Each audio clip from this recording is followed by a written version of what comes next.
इथपर्यंत चालू आहे आपण, बरोबर का? अति अधिक उत्तम झाले का बघा? अति अधिक उत्तम झाले ना? अति अधिक आनंद, प्रीती अधिक अर्थ झालेला आहे. अति अधिक उच्च झालेला आहे. इति अधिक आधी, अति अधिक आचार्य झालंय. सु अधिक अल्प, मनो अधिक अंतर, मनवंतर झालेले. हेतू अधिक आभास झाले का नाही झालं? हेतू अधिक आभास झाले. भ्रामक हेतू किंवा न्यायशास्त्रात व्यभिचार. अनु अधिक अर्थ नाही झालेलं. ठीक आहे, अनु अधिक अर्थ घ्या. अनु अधिक अर्थ. इथं अंतिम ध्वनी काय बघा? इथं अंतिम ध्वनी उ आहे बघा. इवुरु या ह्रस्व किंवा दीर्घ स्वरांपुढे कोणताही विजाती स्वर आल्यास त्यांच्या जागी अनुक्रमे य व र येतात व त्यामध्ये पुढील स्वर मिसळतो असं म्हणलेलं आहे बघा. इथं अंतिम ध्वनी उ आहे. अनु हा उपसर्ग आहे, लक्षात घ्या. उपसर्ग काय आहे ते मी तुम्हाला सांगतो. पुढं विजाती आहे का सजाती आहे बघा? विजाती आहे. याच्या धातूतला नाही आहे तर उची जागा कोण घेणार? व घेणार. याची जागा कोण घेणार? म्हणजे त्याला पूर्ण कोण करणार? अ. म्हणजे पूर्ण व झाला बघा. झाला का? म्हणजे हल स्वरूप निघून गेलं त्याचं. त्या उची जागा व घेतलेली आहे. यनादेशाप्रमाणे ईची जागा य घेणार, उची जागा व घेणार आणि ऋषीरूची जागा कोण घेणार? र घेणार. बरोबर आहे का? म्हणजे अजून ऋषीरूचे आपले उदाहरण आलेली नाही. आता हा अ निघून गेला, यातला उ निघून गेला. अ न अर्ध पडलं बघा, बरोबर का? आणि अधिक चिन्हाच्या पलीकडे अ राहिलेला आहे. आता हा व कुणाला पूर्ण करणार? न ला. म्हणजे कसं होईल? अन्वर्थ असं होणार बघा. अनु अधिक अर्थ अन्वर्थ. लिहा. पुन्हा सांगू? पुन्हा सांगू का? नको ना? दिसतंय का व्यवस्थित? बघ, क्लिअर दिसतंय ना? सगळे इथून येणार देश वगैरे सगळं दिसतंय ना व्यवस्थित? ठीक आहे, चला लिहिलं. अनु अधिक अर्थ अन्वर्थ. आता अनु हा उपसर्ग काय सांगा? लक्ष द्या. अनु हा उपसर्ग काय सांगा? उपसर्ग जो आहे, उपसर्ग म्हणजे काय सांगितलं मी तुम्हाला? शब्दाच्या आधी लावायचा प्रत्यय, बरोबर. इन इंग्लिश काय म्हणतात त्याला? सफिक्स म्हणतात का प्रिफिक्स म्हणतात? प्रिफिक्स म्हणतात. प्री म्हणजे सुरुवातीला. अनु. आता पुढे आपण त्याला स्वार नावाचा शब्द जोडूया. त्यानंतर काय जोडूया?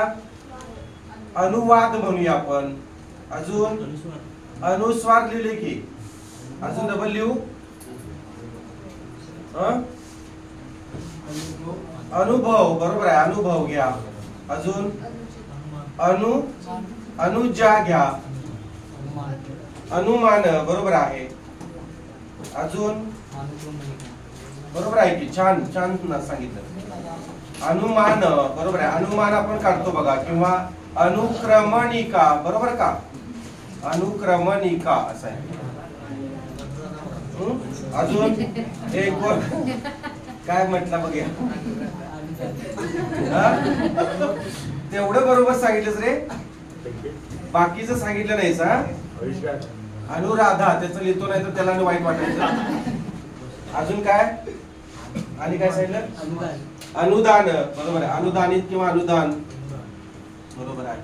हे सगळे उपसर्ग आहेत बघा, बरोबर का? उपसर्ग हे काय करायचे? पहिलाच उकारात लिहायचे, लक्षात ठेवा. पुढे जरी आघात असू दे नसू दे ते काही त्याला नियम लागू पडायचा नाही. इथं जोडाक्षराच्या अलीकडे अक्षर ह्रस्व आहे, इथं पुढे आघात आहेत, पण हे सगळे संस्कृत आहेत, लक्षात घ्या. कसले उपसर्ग आहेत? हे संस्कृत उपसर्ग आहेत. ते मराठी उपसर्ग नाहीत, लक्षात घ्या. संस्कृत उपसर्ग. अनु राहील लक्षात घेतलं लिहून. जाऊया पुढं. कुठला आहे बघा? पुढं मधु अधिक ओज आहे बघा. कुसुये अनु अधिक अर्थाचा अन्वर्थ झाला ना? अन्वर्थ झालं, बरोबर. घेतलं तुम्ही का पुन्हा सांगू? घेतलं ना? ठीक आहे, चला. मधु अधिक ओज घेऊया. मधु अधिक ओज लिहा. मधु अधिक ओज. ज म्हणजे जन्मणारा, लक्षात ठेवा. आता ओज काय आहे ते मी तुम्हाला सांगेन बघा. इथं अंतिम ध्वनी काय बघा? नुसता मधु लिहायचा असेल तर मराठीमध्ये मधु लिहायचा असेल तर दुसरा उकार, बरोबर आहे का? हा. नुसतं समजा मधुर शब्द लिहायचा आहे, मधुर, तर तो असा काय येतो बघा? हा जो शब्द आहे मधु, हा नुसता मराठीमध्ये लिहायचा असेल तर दुसरा उकार लिहायचा, पण हा मधुर शब्द जो आहे तो संस्कृत शब्द आहे आणि संस्कृत तत्सम शब्द जसेच्या तसे लिहायचे असतात. म्हणून मधुर असू दे, माधुरी असू दे, समजलं का? आता माधुरी हा शब्द जो आहे तो आपण कसं लिहिणार? ध ला पहिलाच उकार येणार, कारण का पुढं वेलांटी आहे किंवा च्या अलीकडील अक्षर दीर्घ असतं, पण हा सुद्धा संस्कृतच आहे बघा. लिहून ठेवायचं ते कोपऱ्याला, मधुर, माधुरी. आता इथं अंतिम ध्वनी काय सांगा? इथं पुढे कोण आहे बघा? ओजेवाला हो. इथं काय? उ आहे बघा, बरोबर का? इ उ रू पैकी उ आलेले आहे, त्यांच्या पुढे कोणताही विजाती स्वर आहे. उच्च जातीतला आहे का? हा बघा, ओजेवाला ओ उच्च जातीतला आहे? नाही आहे बघा. आता उच्च जागा कोण घेणार? व घेणार, बरोबर आहे का? उच्च जागा व घेतो, त्याला पूर्ण कोण करणार? ओजेवाला ओ. म्हणजे कसं होणार बघा? ओ असं होणार बघा. हा ओ निघून गेला, मधु मधला ओ निघून गेला, मध अर्ध पडलं, बरोबर का? मध अर्ध पडलं म्हणजे त्याच्यातलं तुम्ही उकार काढून टाकले, दोन्ही काढून टाकलेला आहे, त्यामुळे तो काय झाला? ऱ्हस्व स्वरूपात आला, बरोबर का? आणि अधिक पलीकडे कोण राहिले? ज राहिलेला आहे. आता कसं होणार याचं सांगा? मधवोज होणार. हा म्हणजे हा ओझवाला धला पूर्ण करणार, बरोबर आहे का? आणि पुढे जर जोडायचं मधवोज. म्हणजे वैष्णव संप्रदायात जन्मलेला, वैष्णव संप्रदायात जन्मलेला, समजलं? ज म्हणजे जन्मलेला, लक्षात ठेवा. ज म्हणजे जन्मलेला, वैष्णव संप्रदायात जन्मलेला. भरपूर संप्रदाय आपला. आता हिंदू धर्मामध्ये वारकरी संप्रदाय आहे, नाथ संप्रदाय आहे, दत्त संप्रदाय आहेत की नाही? नाथ संप्रदाय जे नाथांना मानतात, नवनाथांना, त्यांना नाथ संप्रदाय म्हणायचे. आता विठ्ठलाला मानणारे जे आहेत वारकरी लोक, ती वारकरी संप्रदाय म्हणतात. त्यांनाच दुसरं नाव आहे वारकरी संप्रदायाचं भागवत संप्रदाय आहे ना. दत्त संप्रदाय, दत्तांना मानणारे, भगवान दत्ताला मानणारे दत्त संप्रदाय आहेत ना. समर्थ संप्रदाय, आता जे स्वामी समर्थांना मानतात बघा. आता अलीकडे ती फॅड लय आलेला आहे, ते खेडेपाड्यात बघा भरपूर झालेलं आहे. महिला व्रत वगैरे हे करतात, व्रत वैकल्य करतात स्वामी समर्थांचं वगैरे. चांगलं आहे एका दृष्टीनं की ते वाम मार्गाला लावत नाही. का सांगा? कारण थोडस हे असावं, म्हणजे अध्यात्माला विज्ञानाची जोड असावी किंवा विज्ञानाला अध्यात्माची जोड असावी. म्हणजे व्रत वैकल्य करतात ते चांगलंच आहे एका दृष्टीने. स्वामी समर्थांचं मला एक परवा कोणतरी म्हटलं, आमच्या इकडे पण लय फॅड आहे सर स्वामी समर्थांचं, लय महिला करतात. म्हणजे उलट चांगलं आहे, कारण ती भावना जी आहे ती वाम मार्ग करू देत नाही. वाम म्हणजे चुकीचा मार्ग, चुकीच्या मार्गाला जाऊ देत नाही, बरोबर आहे का? म्हणून एक चांगली भावना आहे त्याच्या पद्धतीचं, ठीक आहे. म्हणजे नंतर डॉक्टर म्हणतात डाएट करा, त्याच्यापेक्षा आधीच प्लॅन चांगला आहे. होते की नाही सांगा? एकच गाडी एकटीलाच लागते अशी काहीच नाही, दुसरं डबल सीट बसायचं नाही, मावतच नाही. डॉक्टर म्हणते डाएट करा. तसं आमच्या खेड्यापाड्यात नसते बघा तसं काय. खेड्यापाड्यात जर अशी जाड किंवा जाड माणूस असलं त्याला बोलून बोलून बारीक करतात. काय मॅडम खोटं आहे? हे जाड्या जाड्या म्हणते मी खायचं बंद होते ते बारीक होते, तसं शहरात नाही बघा. जाऊ दे पुढं. पुढचं बघा काय? श्वश्रू अधिक अर्थ परीक्षेला आलेला आहे बघा. श्वश्रू म्हणजे काय रे? श्वश्रू म्हणजे काय सांगा? श्वश्रू म्हणजे सासू की सासरा? श्वश्रू म्हणजे सासू. सारखी सुनेला पिडणारी सासू. सारख्या सूचना बघा, आज मला पहिल्यांदा कळालं याचा अर्थ. मी आपला सारख्या सुनेला पिडणारे असं म्हणतो, सारख्या सूचना. आज नवीन मला अर्थ कळाला, म्हणजे पुढच्या बॅचला सांगायला बरं पडतंय. असं काहीतरी सांगत चला. श्वश्रू आणि श्वशूर म्हणजे श्वसूर, श्वसूर. चला पहिला उकार. सूर म्हणजे देव, आणि महिला म्हणतात बघा आमचा सासरा देव आहे, सासू कारस्थानी कारट ठेवू असं म्हणतात बघा, आहे नाही? कज्या काय म्हणतात? इथं बघा की श्वश्रू अश्रूच काढायला होते. देव कसं बनेल आणि तो बिचारा काही नाही बघा, है ना. बाई मुला बिला म्हणत असते बघा, चांगलं असते श्वश्रूर. जगात सगळीकडेच आहे ते, लांब म्हणजे हे नाही. एक एक असतात ती चांगल्या, एक एक म्हणजे 100-100 एखादी तुमच्यासाठी. अंतिम दोन्ही काय ना बघा. जर अजून व्हायची आहे मी सासू. काय सांगताय, तुमची सासू नाही? आहे की. मग तेच सांगायला मी तुम्हाला. आता सासूने तुम्हाला सालपापड्या करायला सांगितल्या, सगळं शिकवलं बघा. मग सालपापड्या करताना धुराने अश्रू आले नाहीत? मग तसंच आहे ते. अंतिम ध्वनी काय येणार बघा, उ येणार, इथं अ येणार. उची जागा कोण घेणार? व घेणार. व ला कोण पूर्ण करणार? अ.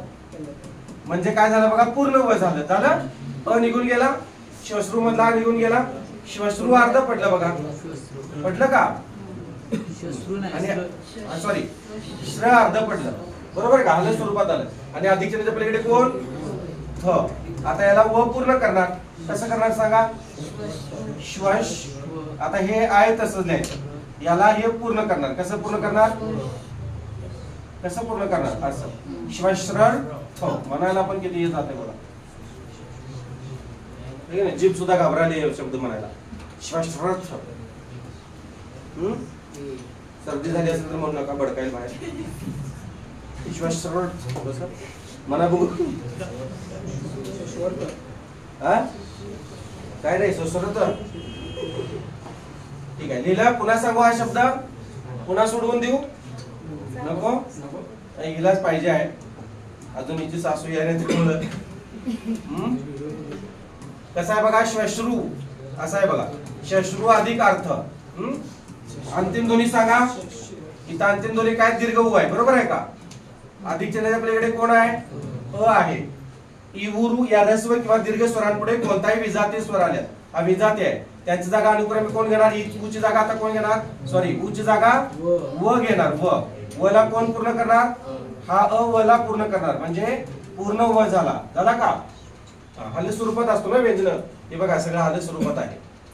आणि हा अ व ला पूर्ण करायला गेला, यातला उ त्याचाच व झालेला आहे.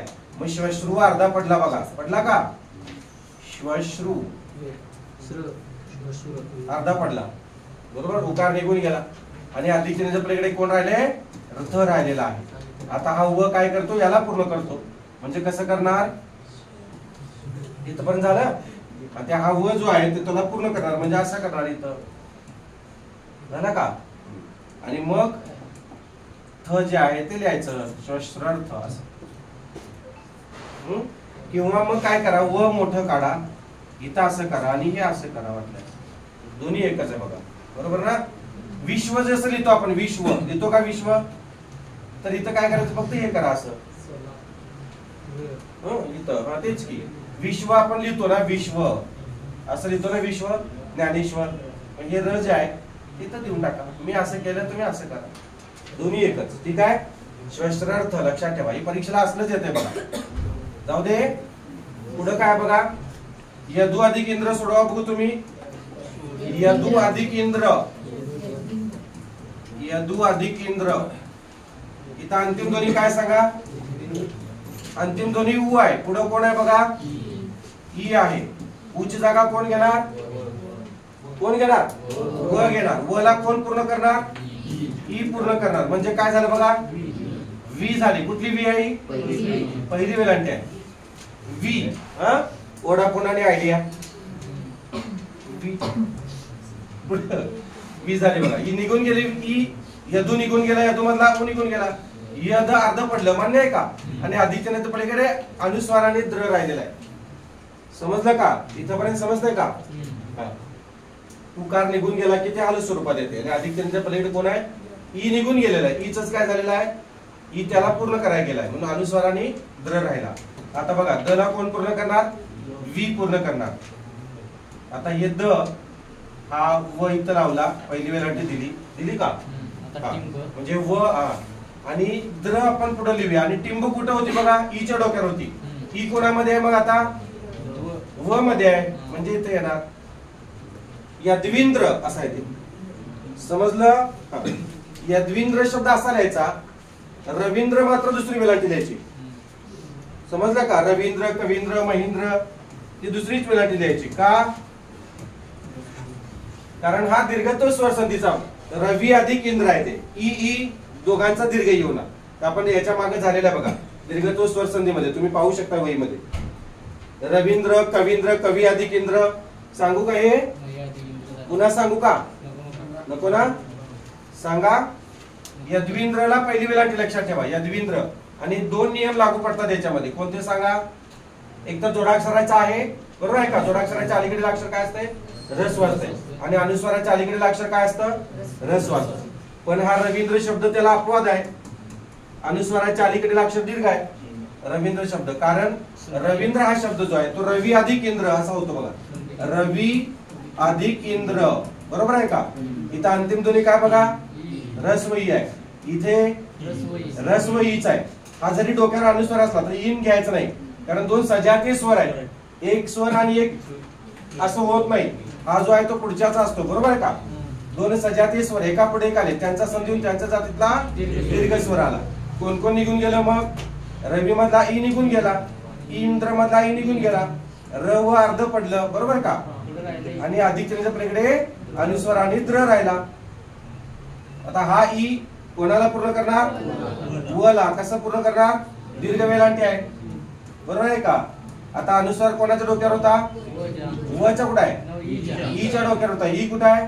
या दोघांचं मी ई झालेलं आहे, म्हणजे ईच्या डोक्यावर द्यायला पाहिजे ना, म्हणजे ई तया. रवी अधिक इंद्र, रवींद्र हा दीर्घत्व स्वर संधी प्रमाणे. आणि यद्विंद्र हा यनादेशाप्रमाणे. समजलं? यद्विंद्र असा लिहायचा, रवींद्र असा लिहायचा. कवी अधिक इंद्र सेमच कवींद्र, मही अधिक इंद्र सेमच महींद्र. दुसरीच वेलांटी येणार. समजतंय का? म्हणजे कवींद्र शब्द सुद्धा तुम्हाला असाच द्यायला पाहिजे. पाठीमाग आहे वहीमध्ये तुम्हाला. मही अधिक इंद्र, महेंद्र हा सुद्धा असाच आहे बघा. महेंद्र असू दे, महेंद्र असू दे, असंच द्यायचा. समजलं? जाऊ दे पुढं. पुसू काय? पुसू नवीन आले त्यांना थोडस किचकट जाईल, कारण पाठीमागचा प्रकार झालेला नाही. वर्णमालेमधला थोडासा तुम्हाला भाग झालेला नसल्यामुळं ते थोडस समजायला अवघड जाते. समजलं का? आपले युट्यूबला लेक्चर आहेत, युट्यूबला तुम्ही वर्णमालेचे बघू शकताय. ठीक आहे? वर्णमाला प्रकरण पूर्ण आहे बघा, तुम्ही ते बघा आणि मग तुम्हाला हा हे लागेल. किंवा मग रोटेशन पद्धतीने जेव्हा ही बॅच संपेल, यांचं शेंड ऑफ होईल, त्यावेळेस परत काय करेन मी, जे नवीन आले त्यांच्यासाठी परत घेईन. हा ठीक आहे. आता गुरु अधिक ऐश्वर्य बघा. गुरु अधिक ऐश्वर्य. गुरुला रला कुठला येणार? पहिला उकार येणार बघा. गुरु अधिक ऐश्वर्य. गुरु अधिक ऐश्वर्य. इथं अंतिम ध्वनी काय सांगा? ऱ्हस्व उ आहे का दीर्घ आहे? ऱ्हस्व. दीर्घ कसा येतो? मी शिकवले तुम्हाला. नुसतं गुरु लिहायचं असेल, माझे गुरु सातपुते सर आहेत, तर ते दुसरा उकार येणार, बरोबर आहे का? हा. आता गुरुवर्य म्हटलं की ऱ्हस्व येणार बघा. गुरुवर्य असं आलं की सामासिक शब्दामध्ये आलं की ते पहिलाच उकार येतो. राहील का लक्षात? हे जे काही बारीक लिहितोय मी ते पलीकडे लिहून घ्यायचंच तुम्ही वहीच्या. समजलं का? दोन भाग करायला सांगितले. हे चालू आहे असलं काय दिले की ते तिकडच्या भागात लिहायचं, त्यांच्याशी रिलेटेड असतं बघा ते, बरोबर का? हा. इथं अंतिम ध्वनी काय सांगा? आयरन आई. इवुरू या ऱ्हस्व किंवा दीर्घ स्वरांपुढे कोणताही विजातीय स्वर आल्यास त्यांच्या जागी अनुक्रमे काय येतात? य व र येतात बघा. म्हणजे उच्च जागा आता कोण घेणार? व घेणार. व ला कोण पूर्ण करणार? व हा व्यंजन स्वरूपात आहे बघा, त्यामुळं व्यंजनांना स्वर मदत करतात. आयरन आहे म्हणजे किती काने किती मात्रे? दोन मात्रे. आयरन आहे म्हणजे दोन मात्रे. एडकाय म्हणजे एक मात्रा, बरोबर का? समजलं इथपर्यंत तुम्हाला? वही आलं. ऐश्वर्या आई मधलं निघून गेलं, हा निघून गेला. गुर अर्धा पडला बघा, बरोबर आहे का? आणि ऐश्वर्य राहिलेला आहे. समजलं? आता हा वही कुणाला पूर्ण करणार? हे जरा पुसतो बघा. कोणाला पूर्ण करणार? र ला. म्हणजे कसं होईल बघा. आता र जो असतो तो काय करतो? चार ध्वनी चिन्हाच्या मार्फत काम करतो. एकतर असा, तिरपे रेष किंवा अर्धचंद्र किंवा काकपद. यापैकी कोणाप्रमाणे तो काय करेल, काम करेल सांगा? एक नंबर याप्रमाणे रफाराच्या माध्यमातून जाणार. आता बघा कसं. अजून र आला का याच्यामध्ये? याच्यामध्ये र आला का बघा? गुर्र गुर्र गुर्र आलं की काय करायचं? रफार द्यायचा.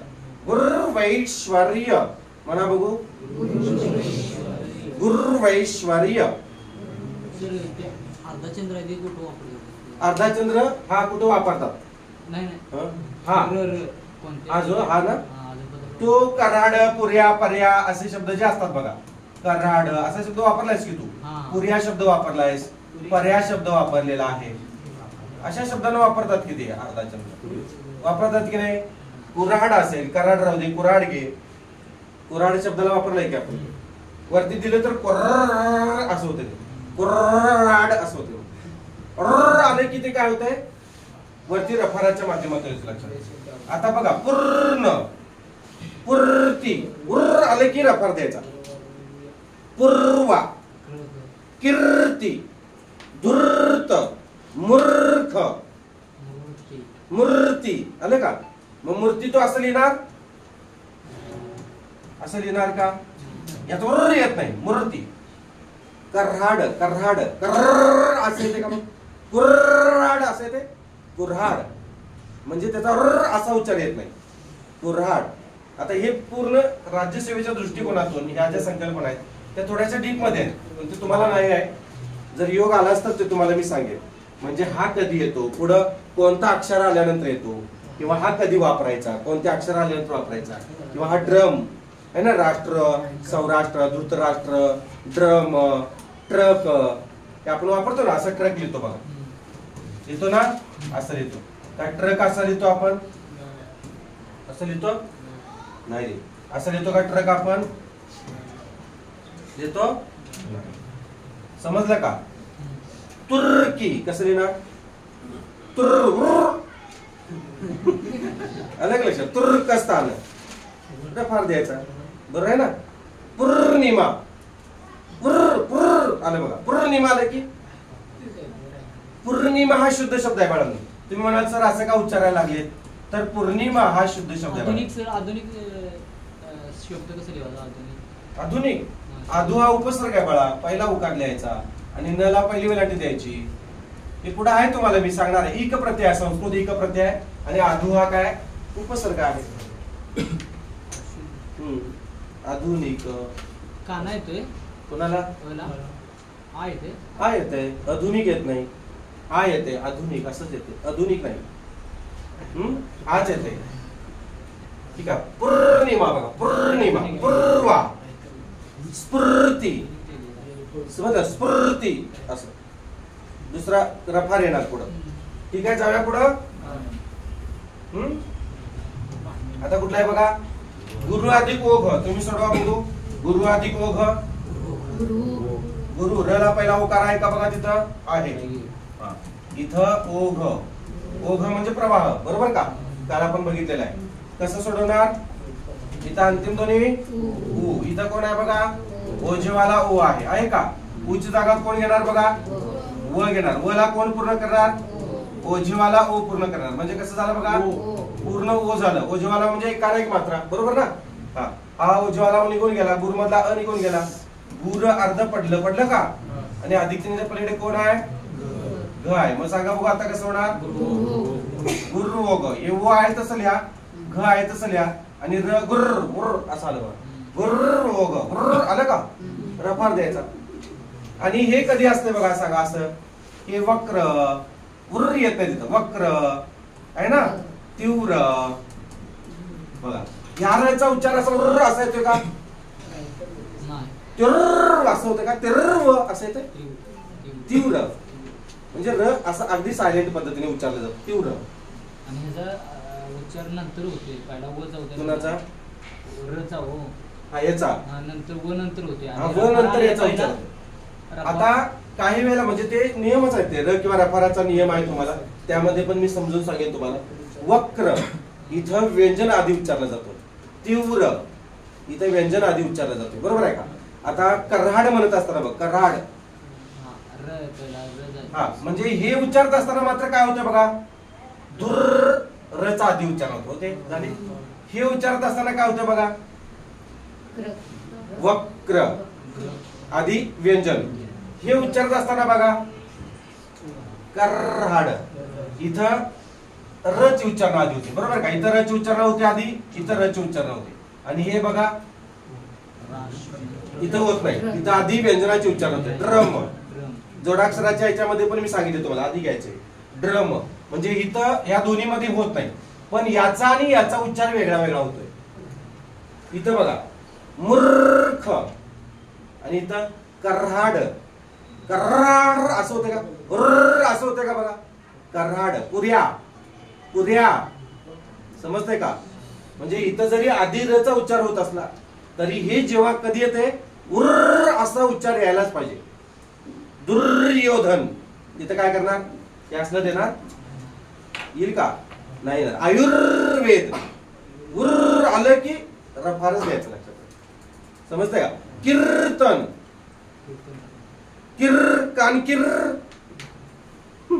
किर उर्र आलं की काय करायचं, रफारच द्यायचा लक्षात. आणि मग तो नियम आहे तुम्हाला बाळांनो. कुठला नियम आहे माहिती आहे का, हे समजलं. गुरुओग म्हणजे गुरुचा ओघ, असं गुरुचा कल असा त्याचा अर्थ होतो. गुरुओग पद्धतीने घ्या असं म्हणतात काही. गुरुकुल पद्धतीमध्ये असायचं की गुरुओग पद्धत म्हणजे गुरुच्या पद्धतीने गुरुच्या ओघाने शिक्षण मिळायचं. आता गुरुच्या ओघाने नाही, आता मुलांच्या ओघाने.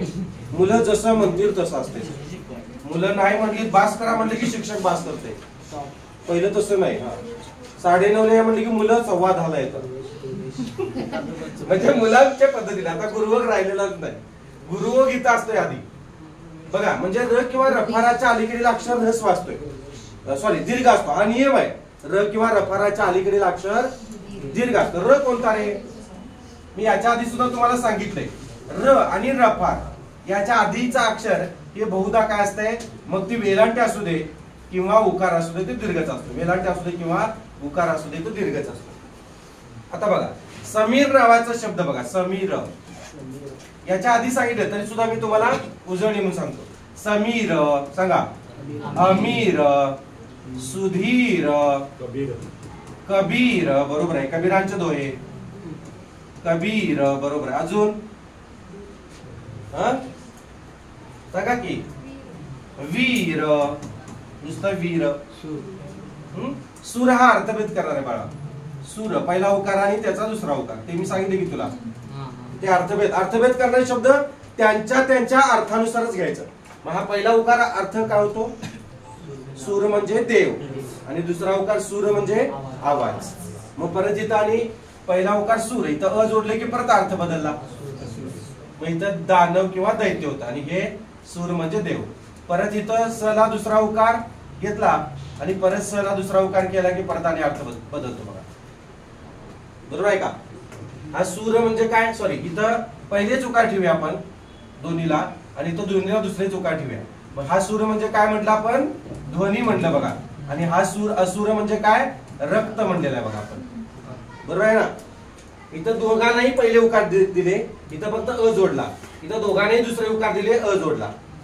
मग याचा अर्थ होतो दोन्ही. याचा अर्थ काय होतो, राक्षस होतो. दानव, दैत्य किंवा राक्षस. म्हणजे इथं सूर पहिला उकार जर देव असेल तर इथं काय होतो, दैत्य होतो. लक्षात. दैत्य म्हणजे दानव. म्हणजे ते अर्थभेद करणारे जे शब्द आहेत त्यांच्या उकारानुसार वेलांटीनुसार अर्थ जे बदलतात किंवा जो आपल्याला अर्थ पाहिजे त्यानुसार वेलांटी किंवा उकार घ्यायचं अर्थभेदामध्ये. आता बऱ्याचशा शब्दामध्ये अर्थभेद नुसता रचाच नाही. आता इक जो शब्द आहे, इक प्रत्यय आहे ना, आपले इक प्रत्यय. जसं आपण सामाजिक पहिली वेलांटी येणार, मानसिक. संस्कृत शब्द असतील तर पहिलीच वेलांटी द्यायची. काय म्हणतो मी, संस्कृत शब्द असतील तर पहिलीच वेलांटी. सुद्धा हे बघा, मानसिक, शारीरिक, भौगोलिक, वैश्विक, धार्मिक, प्राकृतिक पहिलीच वेलांटी द्यायची, कारण ते संस्कृत शब्द आहेत. पण काही अर्थभेद करणारे शब्द असतील, पहिली वेलांटी इक असेल, दुसरी वेलांटी इक. समजा पीक नावाचा शब्द आहे, पीक पहिली वेलांटी पीकचा अर्थ वेगळा होतो, दुसरी वेलांटी पीकचा अर्थ वेगळा होतो. मग पहिल्या वेलांटी पीकचा अर्थ काय होतो, आपण जे पीक पाहणी अहवाल करतो किंवा आपण जे पीक पाहायला जातो किंवा आपण पीक उगवतो ती नेमकी कोणता असेल, 2 नंबरचा दुसरी वेलांटी. ठीक आहे. आता काही जणांना माहित असेल म्हणून ते दुसरी वेलांटी म्हणतात, काही जणांना माहित असेल तरी पहिली वेलांटी म्हणणार. पण इथं गफलत होते. पहिली वेलांटी म्हणजे थुंकी, चूळ किंवा कोकिळ 3 अर्थ होतात. मग अधिकारी लोक जातात, पीक पाहणी अहवाल करायला जातात मॅडम, आणि लिहितात पीक पाहणी अहवाल लिहितात आणि पहिली वेलांटी देतात. मग ते कसली पाहणी करायला गेले बघा, गुटखा खाऊन तुकली पीक म्हणजे पहिली वेलांटी पीक म्हणजे थुंकी, चूळ किंवा कोकीळ, आणि दुसरी वेलांटी पीक म्हणजे काय, धान्य. येते का लक्षात? म्हणजे अर्थभेद करणारे जे शब्द आहेत ते त्यांच्या वेलांटीनुसार काय करायचं, जसा अर्थ असेल तसा घ्यायला पाहिजे. समजतंय का? हा. आता बरेचसे असे शब्द आहेत. आशिक नावाचा शब्द, आज लय आशिक होता. आशिक पहिली वेलांटीचा आशिकचा अर्थ वेगळा, शला पहिली वेलांटी, आणि दुसरी वेलांटी शला दुसरी वेलांटीचा अर्थ वेगळा आहे. पहिली वेलांटी आशिक, शला पहिली वेलांटी आशिक म्हणजे आशीर्वाद, आणि दुसरी वेलांटी आशिक म्हणजे प्रणय. जर पहिल्यांदा आशीर्वाद मिळाला वडिलांचा तरच प्रणय, नाहीतर पाठ सुचते मग लय मारत्यात, आहे की नाही? आता येता येता मला एक जण भेटला, म्हणला आज काय आहे का नाही तुमचा, आज काय आयडिया आहे काय बघा, तुम्हाला माहिती आहे का नाही. म्हणलं आमचा कशाला डे, म्हणलं कसला डे आलाय मर्दा, म्हणलं आमचा बघ हे दे ते दे. वडील म्हणतात ते शेज नांगराचं पैसे दे, आई म्हणते त्या गोळ्याचं पैसे दे. आमच्यात हे दे आहे पण डे नाही म्हणते, देच सगळं. हा, विद्यार्थी म्हणतोय हे दे ते दे, बरं आहे की नाही सांगा? कुठला रोजचाच डे असते हो, काय नसते वेगळं. हे बिनकामांचं काम आहे सगळी, बिनकाम जे असतात ना. शांती हो, कुठली मनाची शांती मर्दा, नंतर कळतंय काय होतंय. नंतर नुसती शांती असते, बाकी शांतता काही नसते. हा, मूग जरी जरा म्हणजे डाळ म्हणा काय तर आणायला सांगितली, आणि जर त्या दुकानदारानं हे दिली कच्ची पक्की किंवा काहीतरी भेसळयुक्त दिली, तर घरात त्या किमतीपेक्षा दुप्पट बोलून घ्यायला लागते. हा, ही कशाला आणली, कुठल्या दुकानात आणली कळत नाही का, बघायचं की डोळं फुटल्यात काय, असं लागले असतंय. मॅडम हे खोट आहे, खोट आहे म्हणाय, खरं आहे की नाही सांगा? बघा, अनुभवी माणूस आहे, मला माहिती आहे हे सगळं. म्हणजे पैसाला पाणी सगळ्यांच्या घरात तेच असते, आहे की नाही? मग मी तेच म्हणतोय ना, तुझं तर ठीक आहे, समजलं. वला दुसरी म नंतर र नंतर काय आलं बघा, दुसरी वेलांटी आली. र किंवा रफाराच्या अलीकडील अक्षर दीर्घ असते, बरोबर का? आता हे झालं र नंतर येणार. आता बघा रफाराच्या अलीकडील वेलांटी किंवा उकार काय असतो बघा. मग हे सगळ्याच याला नसतंय. जसं आपण मी सांगितलं की मूर्ख, मूर्ख, बरोबर का? धूर्त, बरोबर आहे का? धूर्त. अजून काय काय शब्द सांगितले बघा, आठवा. जीर्ण, बरोबर आहे का? सूर्य, बरोबर. सूर्याच्या वेळेला आपण सांगितलं की अर्थ मध्ये, बरोबर आहे. अर्थ, बरोबर आहे. आपण आता हा मगाशी कसा आधुनिक अधुनिक म्हणत होता, तर हे अ का आलं बाळा सांग? आपण म्हणताना काय म्हणतो, अर्थशास्त्र. माझा पेपर अर्थशास्त्राचा आहे म्हणतो, आज अर्थशास्त्राचा पेपर आहे, आ म्हणतो आपण. लिहिताना पण मी किती वेळा, माझा एसवायला अर्थशास्त्र होता, मी अर्थशास्त्र लिहिलेलं आहे. तेव्हाच आता आठवली की हसू येते मला, तेव्हा माहितच नव्हतं काय. आता हे अर्थ आहे, कारण का र किंवा रफाराच्या अलीकडील अक्षर काय असते, दीर्घ असते. पण हे दीर्घ लिहून चालणार आहे का? हा त्याला अपवाद आहे. म्हणजे सगळे शब्द नियमात बसत नाही, हा अपवाद आहे. रस्व आहे बघायचं, समजलं का? म्हणजे आता बघा, हे सगळे जरी शब्द असले तरी बहिर्द्वार नावाचा शब्द बघा, बहिर्द्वार, इथे काय आला बघा, हा रफार आहे, पहिली वेलांटी आली. चतुर्थी नावाचा शब्द बघा, चतुर्थी बघा, पुढे रफार आहे तरी सुद्धा दुसरा पहिला उकार आला. म्हणजे काही शब्द या नियमाला अपवाद आहेत, तर काही शब्द या नियमामध्ये बसतात. जोडाक्षर असू दे, पण या नियमालाच तो अपवाद आहे. आता नाही, मी तुम्हाला शुद्धलेखन शिकवत असताना व्यवस्थित समजावून सांगतो, ठीक आहे? तुम्हाला एक स्पायरल देणार आहे, त्या स्पायरल मध्ये सुद्धा आहे. पुढे जोडाक्षर असलं तरी सुद्धा, म्हणजे जोडाक्षराच्या नियमाला तो काय होईल, योग्य होईल. जोडाक्षराच्या अलीकडे अक्षर ह्रस्व असते, पण रफाराच्या नियमाला हा अपवाद होतो. र किंवा रफाराच्या नियमाला अपवाद. म्हणजे खुर्ची नावाचा शब्द सुद्धा पहिलाच उकार येतो. आयुर्वेद, आयुर्वेद याला पहिलाच उकार येतो. असे बरेचसे शब्द आहेत. माधुरी, आता माधुरी, समीरला मला दुसरी वेलांटी, पण माधुरीला जरा पहिला उकार आहे, मधुरला पहिला उकार आहे. मी काय सांगितलं, र किंवा रफाराच्या अलीकडे अक्षर काय असते. आता समीरला आपण काय केलं, दुसरी वेलांटी लिहिली, बरोबर. पण मधुरला मात्र काय होतो बघा, पहिला उकार येतो. म्हणजे हे जे असे शब्द असतात ते त्या नियमाला काय असतात, अपवाद असतात. आणि तुम्ही जास्त करून अपवाद लक्षात ठेवायचे, बरोबर आहे का? नियम जे आहेत ते सगळ्यांच्याच लक्षात राहतील, पण अपवाद, आणि अपवादच परीक्षेला येतात का, त्यात त्यांना माहित असते. मुलांनी जर हे लक्षात ठेवलं की र किंवा रफाराच्या अलीकडे अक्षर दीर्घ आहे, मग तो मधुर किंवा माधुरी कसं लिहिणार, असं लिहिणार, बरोबर आहे का? सरांनी सांगितले. आता कस्तुरी नावाचा शब्द बघा, कस्तुरी असाच आहे. मयूर नावाचा शब्द बघा, मयूर असाच आहे. मग तो जोडाक्षर आहे म्हणून रस्व घेऊन चालणार आहे का? पण लिहितात कसं कस्तुरी, पहिला उकार लिहितात आणि सारखे परीक्षा आहेत त्या बघा, मयूर कस्तुरी असं, आणि ते हमखास मुलं चुकतात. इथं जोडाक्षराचा नियम लावायला जातात. जोडाक्षर युक्त शब्द काय असतो म्हणे, रस्व असतो. सारखे येते परीक्षेला. दुर्मिळ नावाचा शब्द, दुर्मिळ, दुर्मिळ नावाचा शब्द कसा लिहिणार? दुर्मिळ आणि दुर्बीण सारखे परीक्षेला येतात शब्द. दुर्मिळ, दुर्मिळ शब्द कसा लिहिणार सांगा? दुर्मिळ शब्द असा येतो मला, मला दुसरी वेलांटी, आणि दुर्बीण मात्र बला पहिली वेलांटी येते. हे शब्द नाही, चुकलं. दुर्मिळला पहिली वेलांटी येते, दुर्मिळला पहिली वेलांटी, माझं चुकलं बघा. आणि दुर्बीणला मात्र दुसरी वेलांटी येते, असं आहे. दुर्बीण असं काय फार मोठा हे झाला असता, अर्थाचा अनर्थ झाला असता. तेवढंच तुम्ही लक्षात ठेवणार, कारण मी जे सांगतोय ते तुम्ही लक्षात ठेवणार. दुर्मिळला असा येतो, दुर्बीणला मात्र दुसरी वेलांटी येते. चुकल्यामुळे जास्त लक्षात राहते. हेच लागली की माणूस बघून चालतोय पुढच्या वेळेला. तुझं बरोबर आहे, करायचं. चुका पण शिका, आणि चुकत चुकतच शिकायचं. कोणी माणूस परिपूर्ण नसतो, लक्षात का असतो? नाही. ठीक आहे, जाऊया पुढं. जाऊया का? हे समजलं तुम्हाला इथपर्यंत सगळं? यातला कुठला शब्द पुन्हा सांगा असं वाटतोय? सांगा मॅडम, काही समजलं नाही असं आहे का? जाऊ दे. कुठला? गुरु अधिक ईश राहिलाय का? ठीक आहे, घ्या तुम्ही सोडवा बघू. गुरु अधिक ईश कसं सोडवताय बघूया. काय सोडवले तुम्ही? गुरुविश. वला कुठली वेलांटी दिली? दुसरी दिली का पहिली दिली? दुसरी दिली. बघा मी सोडवतो. गुरु रला पहिला उकार येणार, आणि ईश. ईश म्हणजे काय रे? ईश म्हणजे काय? राजा, धनी, पती, मालक. बरोबर आहे का? एकच सांगायचं नाही. दुसरं काय तर सांगितलं तर बघा, तेच तेवढं लक्षात ठेवा. असं म्हणजे आहे काय? बरोबर आहे. मग सगळी सांगा ना. गुरु उ येणार, पुढं ई येणार बघा. अंतिम दोन्ही काय येणार सांगा? इथं उची जागा कोण येणार घेणार? यनादेशाप्रमाणे व घेणार. त्याला कोण पूर्ण करणार? दीर्घ ई पूर्ण करणार. म्हणजे कसं होणार बघा? वी झालं बघा. दीर्घ वेलांटी येणार, पहिली वेलांटी येणार नाही. हा निघून गेला, समजतंय का? हा रू मधला ऊ निघून गेला. गुर अर्ध पडलं बघा, आणि आदित्यने पलीकडे श राहिलेला आहे. आता हा व कुणाला पूर्ण करणार? गुरविश होईल.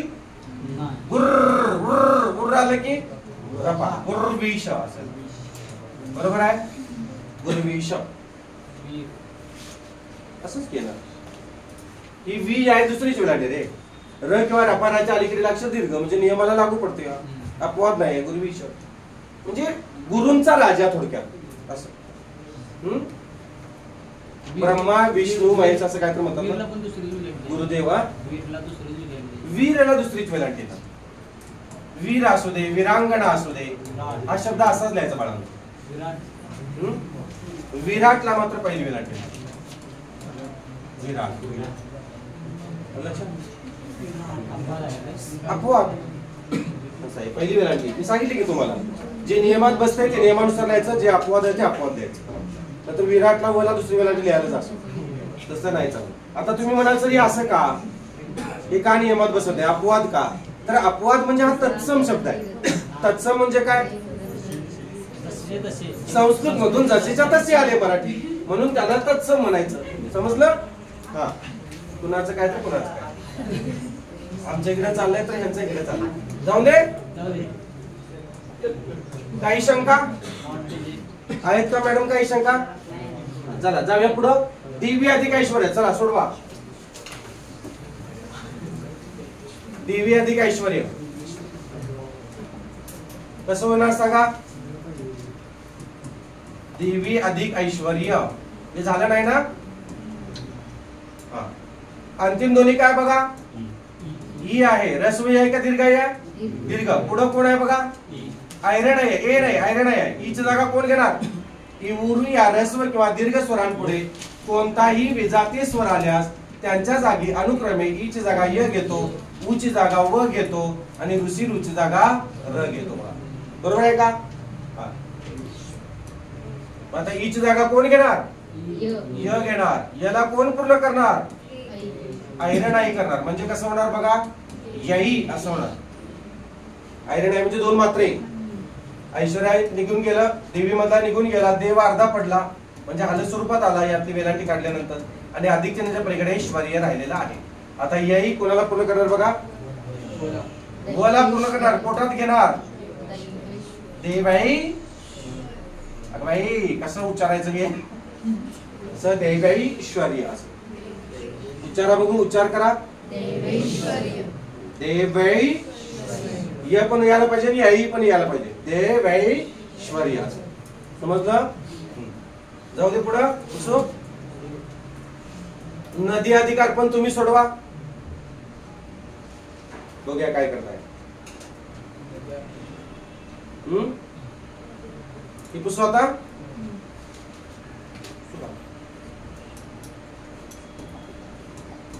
नदी अधिक अर्पण, दला दुसरी वेलांटी येणार. मराठी शब्द आहे नदी, अर्पण मात्र संस्कृत शब्द आहे. अर्पणला न मोठा येणार बघा, लहान न लिहायचं नाही. आता तो अर्पण आ लिहिणार का रे, अच येणार. नंतर र किंवा रफाऱ्याच्या अलीकडे अक्षर दीर्घ असते म्हणून आ दीर्घ लिहूया असं नाही, अ येणार, अपवाद येतो. अर्पण, अर्पण येत नाही. आपण म्हणताना काय म्हणतो, अर्पण केलं म्हणतो, आ म्हणतो आपण, बरोबर आहे का, चुकीचं म्हणतोय आपण. चला इथं अंतिम ध्वनी सांगा. दीर्घ ई आहे. नद्यार्पण बघूया काय येते, बघूया. ईची जागा कोण घेणार, याला कोण पूर्ण करणार, म्हणजे पूर्ण य झाला बघा, हाले स्वरूप निघून गेलं, यातला अ निघून गेला, दे मधला निघून गेला. नद्य, नद जो आहे तो अर्धा पडला आणि रपण राहिलेला आहे बघा. आता य कोणाला पूर्ण करणार, झालं का, नद्यर्पण असं होणार बघा. असं झालंय का बघा तुमचं. आणि ही जुनी पद्धत आहे मॅडम, लक्ष द्या, इकडे लक्ष द्या सगळ्यांनी. ही जुनी पद्धत आहे. आता नवीन पद्धतीने हे दे जे आहे, दला य म्हणजे असं खडूळ करायचं आणि पुढे असं करायचं, संपला विषय. हा शुद्ध शब्द म्हणायचा असं. आता हा लिहायचा शुद्ध शब्द. आता तुम्ही विद्या मंदिर, तुमच्या गावामध्ये जे विद्या मंदिर असते बघा, म्हणजे शाळेचं नाव असते विद्या मंदिर भाटवडे आहे ना, तसं. मग विद्या शब्द मी परवा सांगितले तुम्हाला की विद्या शब्द आता या जुन्या पद्धतीने लिहायचा नाही बघा. आपला एक व्हिडिओ आहे बघा, आपला पिवळ्या शर्ट मधला आहे बघा माझा, की मराठी भाषेतील व्याकरणिक बदल नावाचा व्हिडिओ आहे. तुम्हाला ग्रुप केला तर ते ग्रुपला आणि टाकतोच, तुम्ही तो बघून घ्या. आणि जिथं जिथं संदर्भ येईल तिथं मी तुम्हाला ते सांगत जाईल. म्हणजे असं लिहायचं नाही. आता कसं लिहायचं सांगा, विद्या शब्द असा तुम्ही आता असाच लिहायचा, हा शुद्ध शब्द म्हणायचा आणि हा अशुद्ध शब्द काढून टाकला व्याकरणाने. विद्यालय असू दे, विद्यार्थी असू दे, बरोबर आहे का, ते मात्र असं ठेवायचं. राहील का लक्षात. नद्यार्पण म्हणजे नदीला अर्पण केलं. गौरी अधिक अर्पण सोडवा बघू.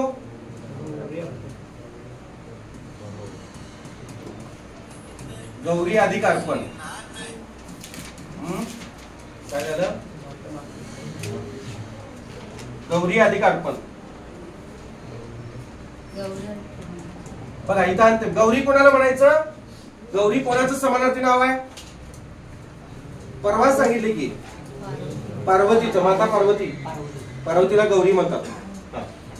आता बघा इथं अंतिम ध्वनी काय रे, दीर्घ ई आहे. पुढे कोणताही विजाती स्वर अ आलेला आहे, ईची जागा कोण घेणार, याला कोण पूर्ण करणार, अ. पूर्ण अ झालं का, पूर्ण य झालं बघा. अ निघून गेला, गौरी मधला अ निघून गेला, गौर अर्धा पडला का, आणि अधिक चिन्हाच्या पलीकडे ऋतुवन राहिलेला आहे बघा. आता य कोणाला पूर्ण करणार, कोणाला पूर्ण करणार, र काय करणार आता तिथं, रफाराच्या माध्यमातून जाणार.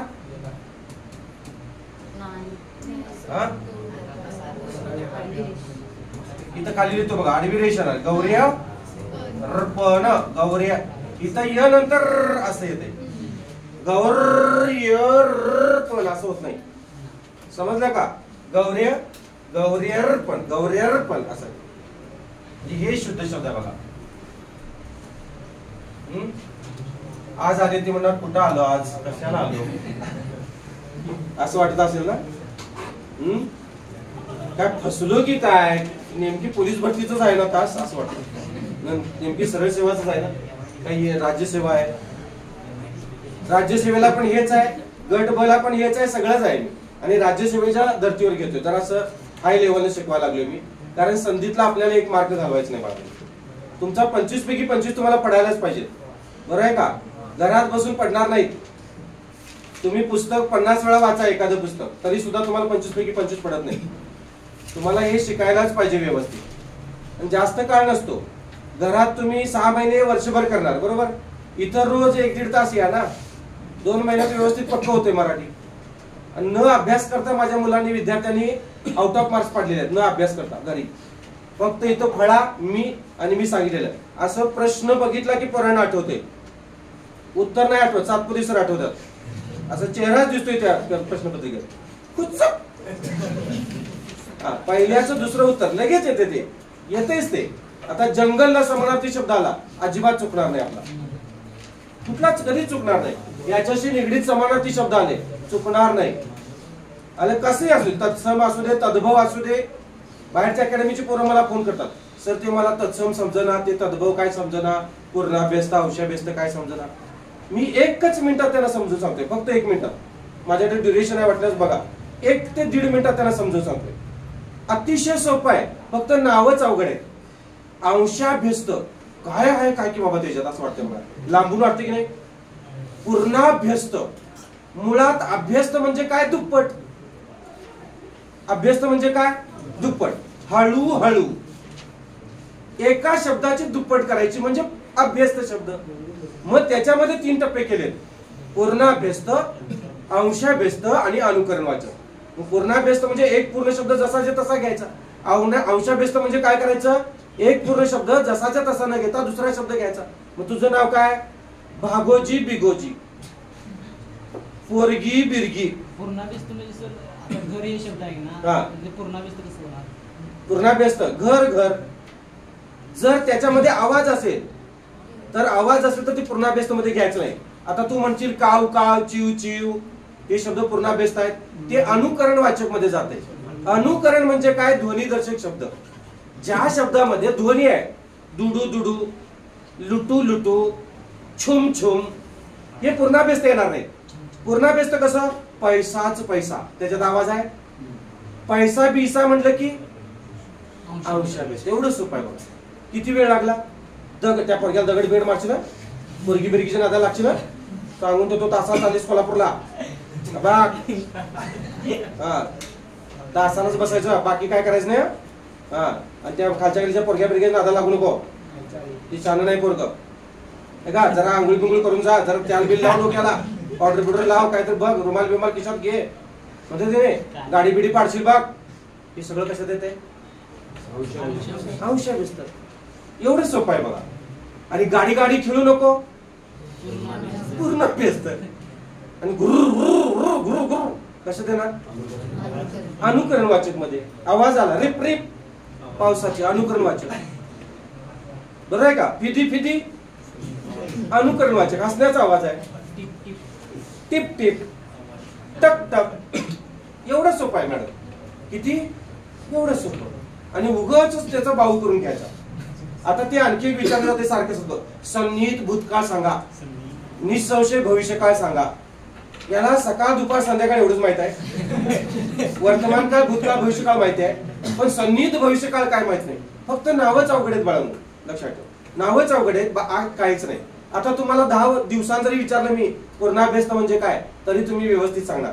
अंशाभ्यस्त म्हणजे काय, तरी तुम्ही व्यवस्थित सांगणार. गावाकडे जावा, अंशाभ्यस्त शब्द लय येतात की नाही सांगा. जरा शर्ट बिर्ट कर, इनशर्ट बिनशर्ट कर रे, जरा बघ चप्पल बिप्पल पुसून बिसून जा जरा, म्हणतात की नाही सांगा. भांडी बिंडी काय पाडशील, सरळ जागा, हा वाकडे तिकडे जाऊ नको, सरळ मार्गांचा, म्हणतात की नाही. म्हणजे एक शब्दच सरळ असतो, बाकी सगळं असंच असतं बघा अंशाभ्यस्त मध्ये. केस बिस जरा विंचर, म्हणतात की नाही सांगा.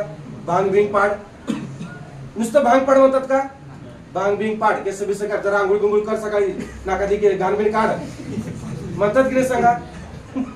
सगळं असंच म्हणतात, त्यामुळे अंशाभ्यस्त आहे. जाऊ दे पुढं, जाऊ दे. आता देवी अधिक उत्थ, देवी अधिक उत्थ, कथा उत्थ. चला इथं अंतिम ध्वनी काय, दीर्घ ई. इथं ऊ काय ना, ईची जागा कोण घेणार, याला कोण पूर्ण करणार? उ. म्हणजे कसं होणार? यू असं होणार. यू होणार बघा. उ निघून गेला, देवी मधला निघून गेला, देव अर्धा पडला आणि अधिकच्या पलीकडे थ राहिलेला आहे. आता हा उ कुणाला पूर्ण करणार? व ला पूर्ण करणार. देवुत्थ असेल. देवुत्थ जे वेगळं आहे त्याला स्टार करून ठेवा, हायलाइट करून ठेवा. परीक्षेच्या आधी फक्त जरा नजर फिरवून जावा. देवुत्थ शब्द आला तर याचा देवी अधिक उत्थ असाच द्यायचा.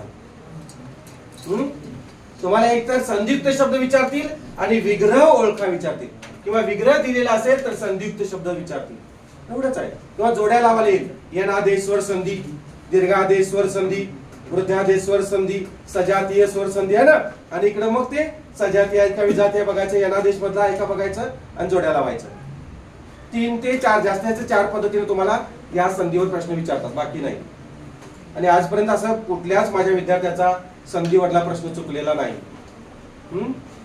एका दुसऱ्याच विद्यार्थ्याचा एका दुसरा मार्क जातो. आता सगळ्यांचा आउट ऑफ मार्क्स आहे बघा, सगळ्यांचा. नदी अधिक उर्मी, जाऊ दे पुढं. नदी अधिक उर्मी सांगा बघू. उर्मी शब्द असाच द्यायचा रे, फक्त इथं काय झाले, मिस्टेक झालेला आहे. उ दीर्घ घ्या, उ दीर्घ घ्या आणि असं लिहायचं. रफाराच्या अलीकडे अक्षर दीर्घ आहे का, लागू पडतोय तो. अंतिम ध्वनी सांगा चला. दीर्घ आहे का रस्वी आहे? दीर्घ आहे. पुढं कोण आहे बघा, दीर्घ उ आहे. ईची जागा कोण घेणार? याला कोण पूर्ण करणार? दीर्घ उ पूर्ण करणार. म्हणजे कसं झालं बघा, दीर्घ यू झाला बघा. झाला का? निघून गेला, निघून गेला. न द अर्ध पडलं का, आणि आधी चिन्हाच्या पलीकडे मी राहिलेला आहे. आता कसं होणार बघा, असं होणार बघा. द ला य पूर्ण करणार. नद्युर्मी ही जुनी पद्धत आहे. शुद्ध पद्धत कशी लिहिणार? शुद्ध ही जुनी पद्धत म्हणूया. खडुगळ काढायचं हो. द ला य आलं की ते खडुगळ करायचं आणि उकार त्याला उकार वेलांटी जे असेल ते द्यायचं आणि काय करायचं, पुढचा शब्द लिहायचा. संपला विषय. चला, म्हणजे हे शुद्ध बघा. बरोबर आहे का? हा शुद्ध. समजलं का? नद्युर्मी, नद्यांनी गाळ वाहून आणला. कसं लिहिणार? खडुगळ काढायचा. नद्यांनी असं, नद्यांचा असं, नद्यांचा महापूर, नद्यांनी. तर द ला य लिहायचं नाही. आता समजलं का? असं लिहायचं. पुढं जाऊ दे. पुढचा कुठला आहे बघा. नदी अधिक ओघ. डायरेक्ट लिहू, डायरेक्ट लिहितो बघा. कंटाळे वाटतंय. लिहा म्हणाले केवढ्या जोरात. जायचं का बाहेर? गडबड आहे का रे? नद्योघ असं येणार बघा.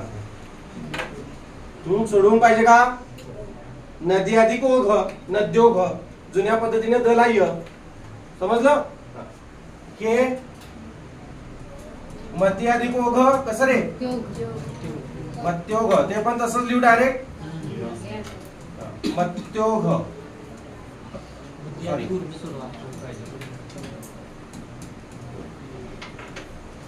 असं येणार बघा. काय समजलं? की असं का आलं? समजलं का? सांगू? समजून सांगू का? हात वर करा.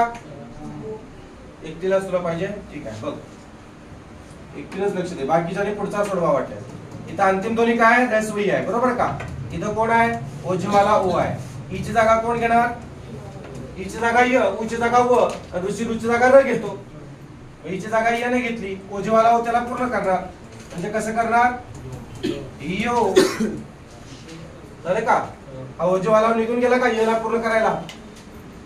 ईची जागा य ने घेतलेली आहे. हा य निघून गेला, मग अर्ध पडलं का, आणि आदित्यनेच आपल्याकडे घर राहिलेलं आहे. आता हा य कोणाला पूर्ण करणार? तला. मत्योघ. आलं का? मी जे लिहिलं होतं ते सेम. मती अधिक ओघ, मत्योघ.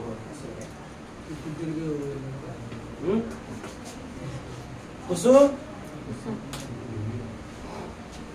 सोडवा बघू. जरा पाणी पितो.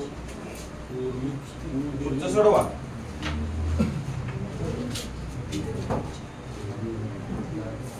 बुद्धी अधिक उर्मी. त्यानंतर काय बघा, किती अधिक एक. किती अधिक एकच काय होणार रे? उ दीर्घ आहे. उ दीर्घ आहे. उर्मी मधला उ दीर्घ आहे. ते टाईप मिस्टेक आहे, थोडं लक्षात घ्या. टाईप रायटरने ते उ रस्व लिहिलेला आहे. उर्मी मधला रे, मला पहिलीच वेलांटी पण उ दीर्घ लिहायचा तुम्ही.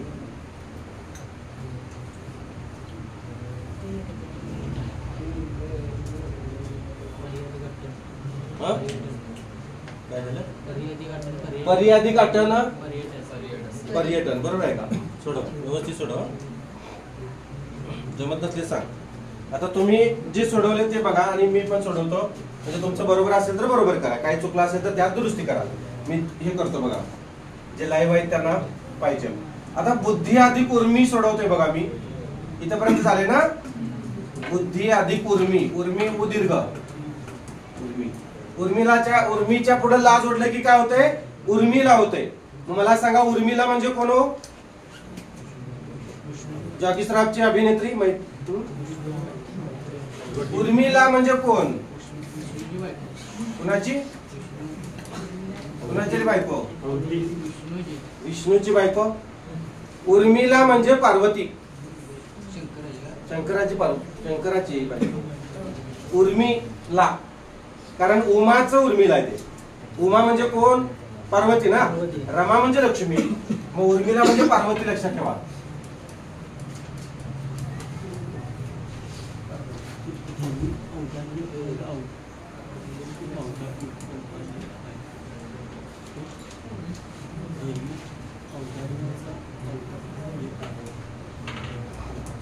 इथं अंतिम ध्वनी काय? ऱ्हस्व ई आहे बघा. पुढे उ आहे, दीर्घ उ आहे बघा. ईच जागा य नाही घेणार, यला पूर्ण कराय उ जाणार, दीर्घ उ, दीर्घ उ झाला, बरोबर का? आता उ निघून गेला, बुद्धीमधला निघून गेला. बुद्ध अर्ध पडलं बघा, आलं स्वरूपात आलं अधिक ई. हा, आणि अधिकच्या पलीकडे मी राहिलेला आहे. मग आता कसं होणार? बुद्धीवर याला दुसरा उकार आहे ना, हे ध आहे, त्याला याने पूर्ण केलं. आता लक्ष द्या. आता हा शब्द बघा कसा लिहायचा आहे, इकडे लक्ष द्या. इकडे हा शब्द जो आहे, द ला य, द ला ध आहे ना बघा. हे द मोठं काढायचं आहे आणि ध जे आहे ते असं लटकलेलं ठेवायचं असं, आणि हे असं करायचं आहे. बुद्धिउर्मी असं करायचं, म्हणजे द मोठं काढायचं, द मोठं करायचं आणि ध असं लटकलेलं ठेवायचं. असं पाठीवर, त्याला पाठीवर ठेवायचं नाही, असं पाठीवर ठेवायचं नाही. हे काढून टाकले व्याकरणाने. काय करायचं आहे? पाळण्यासारखं असं खाली लटकलेलं ठेवायचं असं, समजलं? व असू दे, म्हणजे द ला व जोडलेला असू दे बाळांनो, बघा लक्ष द्या. हे असंच जोडायचं आहे. आता नवीन पद्धत आहे आता, समजलं का? म्हणजे त्याच्या पाठीवर ठेवायचं नाही असं, हे चुकीचं आहे. हे काढून टाकले व्याकरणाने. हे असंच करायचं. आणि कुठला शब्द? आता भ ला ध जोडतात बघा. पद्मनाभ, बरोबर आहे का? पद्म किंवा असं म्हणतात म, द ला म, तर ते घालून असं जोडायचं पद्म असं.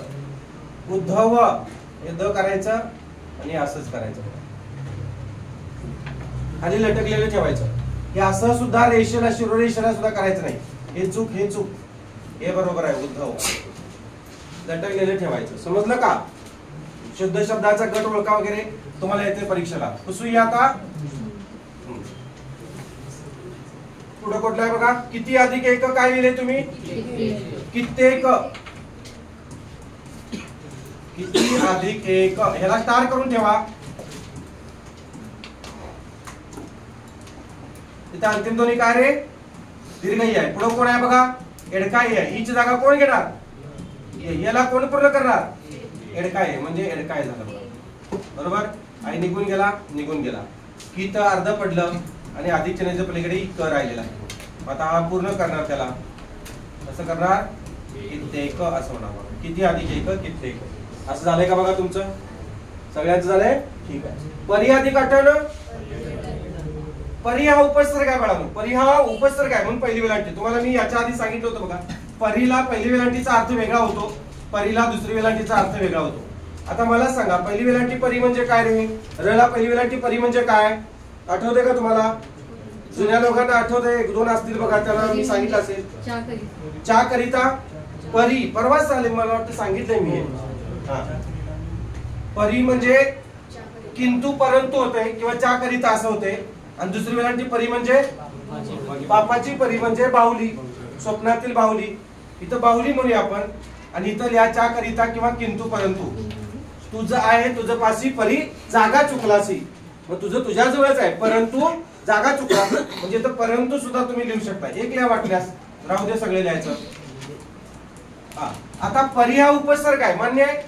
मी परवा इथं परी परी लिहिलं होतं काय, भरपूर वेळा लिहिलं होतं बघा.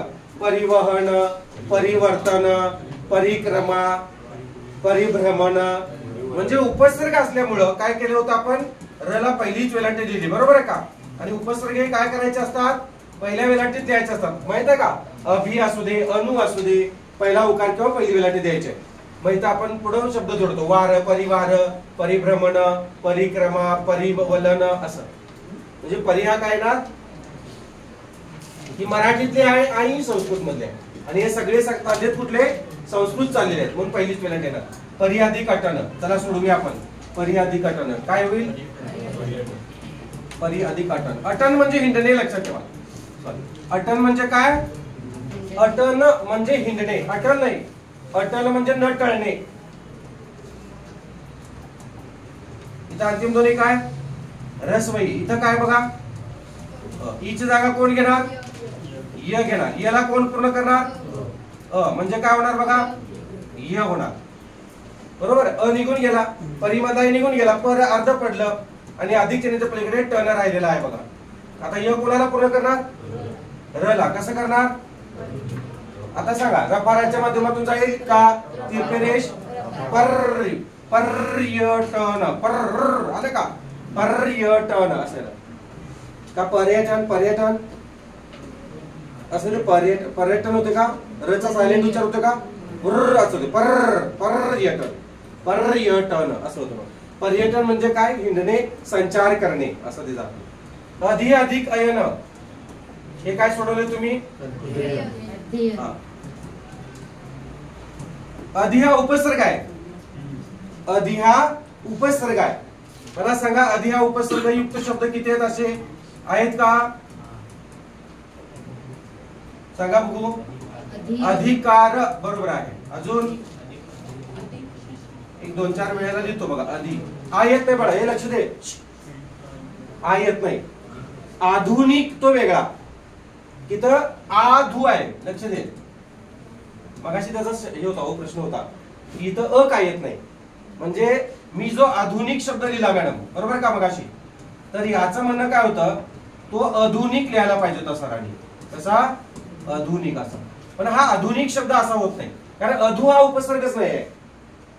तर उपसर्ग काय, आधू हा उपसर्ग आहे, हा उपसर्ग आहे.